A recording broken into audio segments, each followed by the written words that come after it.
Hanggang ngayon, hindi mo pa rin ba alam kung paano dumami yung views mo dito sa TikTok at saka kahit saan na platform?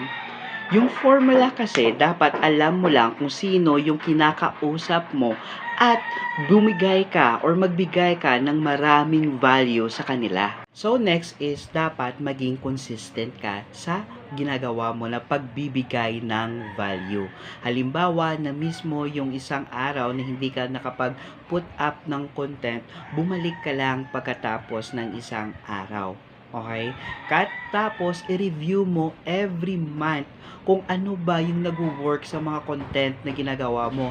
At kung saan nakita mo na itong video na to is nag-work talaga, mag-double down ka, gumawa ka ng video again, again, and again. Kasi minsan, para maintindihan talaga ng tao yung content mo, dapat mapanood nila ito 1,000 times para maintindihan nila. Kasi minsan, yung tao, kapag napanood nila yung content mo, yung first video mo, is hindi pa nila nakita kung ano talaga or na-picture out talaga kung ano yung laman ng content mo. So, once napanood na nila ito ng paulit-ulit, doon na sila nagkakaroon ng aha moment. That change everything. So, stop worrying sa kung ano pa yung mga gimmicks, mga tricks, di ba?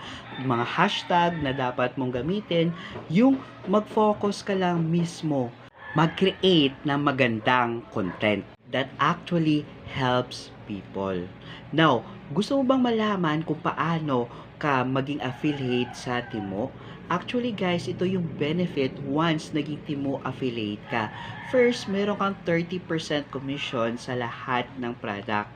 Second naman is magkakaroon ka once qualified ka na up to 6,000 plus na credit. So, pwede mo itong gamitin pambili ng products ng libre para i-promote mo siya sa social media platform. And lastly, once nag-sign up ka today, is magkakaroon ka agad ng instant free 100 peso. So, kung gusto mo malaman kung paano mo makuha yung free instant 100 peso mo, just comment below how at ibibigay ko sa iyo yung buong details.